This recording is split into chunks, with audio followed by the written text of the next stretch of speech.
Really good Pittsburgh team coming in town Sunday. Very physical, very well coached, all three phases. We're really excited about this opportunity, so I'll go ahead and open it up. Ben, I'm curious what your evaluation has been of your team around halftime, like the middle 8 of the game.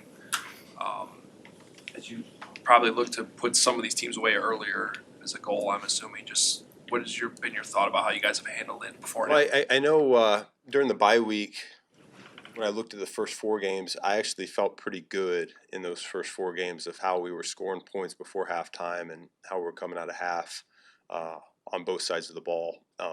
Since the bye week, I haven't looked at the numbers, but I have not felt that same level of success.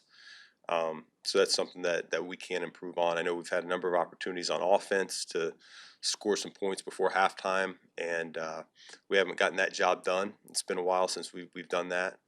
And then defensively, I feel like we've given up just a few, whether it's a field goal or a touchdown before half as well. Like I said, I got to go back and look at it, but that's an area that I think it was a couple games ago. It was the Giants, right? They doubled up on us. They scored before half, and then after, and so that's how games can go sideways in a hurry. Is when you look up and 17-7, and then it's tied up real quick. So something that we can improve on. What does it say about the team that so many different guys have contributed and made plays with the game on the line at the end, and not necessarily stars? Like you have Jake Moody winning a game, you have Josh Blackwell blocking a field goal to win a game. We've got a lot of depth on this team, and I think we have a lot of guys that as a coaching staff, by design we put them in some challenging situations from the springtime through training camp, and now when they get in those situations, they're ready for it.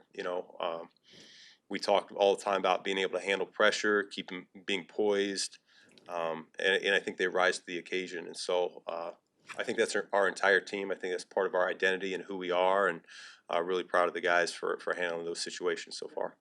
And through your lens, how would you describe Cairo's value to this team? Well, I think when you get voted captain by your peers, I think that says a lot.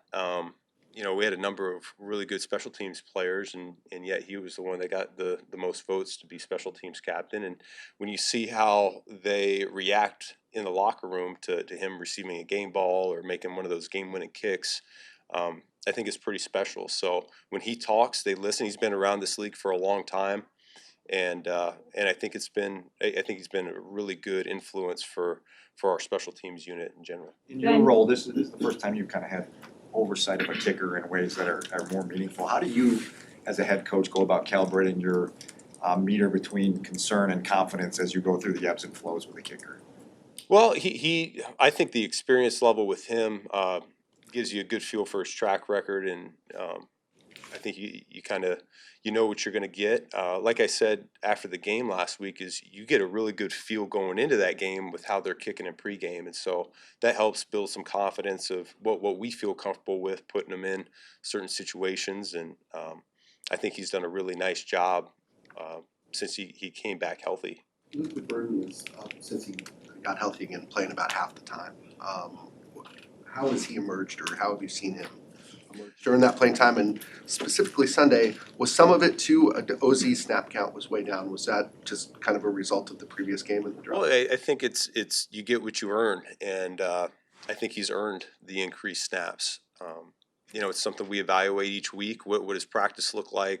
How are these guys through the course of the week? Are they making plays or not? And he's steadily climbed. It's the route running detail that's showing up, the consistency and making sure his alignments are right, his assignments. He's doing a real good job with that, and it's a credit to the receiving room. The vets are showing him the way, and then Randall L. and Robbie Picasso. They do a great job meeting with him and making sure he knows what he has going on, and so he understands that. And as a young rookie, I think he's progressing nicely. When it comes to pressure, sorry, go ahead, Brad. No, go ahead. When it comes to pressures, quick pressures versus blitz pressure versus standard 4-man rush, they obviously have a high quick pressure rate. What are your talking points this week for your quarterback? Yeah, they got some werewolves on the outside. That's what that shows up. They have some of the between 56 and 90. I mean, it's some of the best first steps I think you'll see in this league. And so, when you have both sides that you're concerned about, that's where you got to be pretty creative as a play designer to make sure that they don't affect the game um, in a negative fashion. So I think those guys, they hop off the tape immediately, both in the run game and in the passing game. Like I said before, it's a physical unit. They do a great job in the inside, clogging it up and not allowing you to get them off the line of scrimmage. And then those guys on the edge, I think they do a phenomenal job and put a lot of stress on the quarterback. So we got to be very disciplined in the depth of the pocket. Um, from a quarterback perspective, make sure we're not getting too deep because they can run around and tackle in a hurry. It doesn't matter who you are in this league; they're darn good players. What elements of like Tomlin's success over the years stand out to you most? The fact that he hadn't had a losing season, right? I mean, it's incredible. It's absolutely incredible to think that he's been a head coach as long as he has and just keeps churning out wins. I mean, he sets the bar very high, and nothing but respect for him. How he goes about his business, he holds his players accountable. I think you saw it even this week. With some of the quotes talking about a player getting spit at and his reaction to it. I mean, he's 100% right as far as I'm concerned. I think he hit the nail on the head. Um, and he just keeps it real and authentic at all times. So the players respect that. You can tell that they play hard. Um, the film's always the resume of a coach is how I feel, and when his players are playing as hard and consistent as they do for as long as he's been doing it. I think that's a huge credit to him. What do you Ben, is appreciate there a about? part of you as a competitor that would be disappointed if you don't have a chance to play against Rodgers? Well, I'm not playing, so I'm okay. Yeah, you know what I mean. But I've got a lot of respect for Aaron Rodgers. He's done this at a high level for an incredible amount of time, and if he's ready to go this week, would love nothing more to compete against him. Do you have enough sample size to know how much the offense would change or not change if Rudolph has to play? I think it's too soon to say that. Yeah, I mean he got in for the second half of last game for a little bit, but I think Arthur's been doing this for a long time in Tennessee and Atlanta, and so I think there's a pretty good track record of what he wants to be about. I just keep talking about the physicality. Like that's what this game's going to be. On both sides of the ball, really all three phases. That's what they are. That's what we believe we are as well. And so we're going to have to counter that. With Kyler's window opening, what do you sort of anticipate shaking out of the nickel, and has CJ done enough that you want to get both those guys out? Yeah, I mean, I think CJ is definitely a playmaker, and so he's a guy that we're going to want on the field. And when we feel good about Kyler being ready, we'll make sure we have a good plan in place in terms of how we set that up. Caleb has expressed his appreciation for Rodgers' game in the past. Do you see any similarities with how Caleb plays position compared to Rodgers?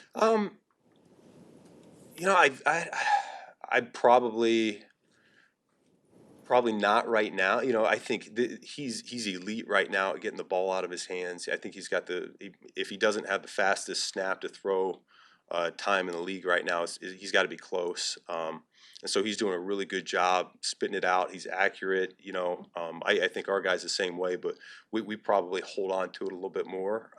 Just where we are in the offense, and as we're learning and we're growing, I think we'll gravitate more towards getting it out faster the more reps we have. But yeah, I mean the guy's done it, like I said, at a high level for a long time. So it's a good guy to look up to for a young quarterback. We asked you about Tom Brady earlier this year with him having an investment in the team you're playing. Do you need to remind anybody in the building that the color guy this weekend's brother plays for the Yeah, we'll be mindful of that as well. I think we had them a few weeks ago also, so I'm sure he wouldn't do anything like that though, right?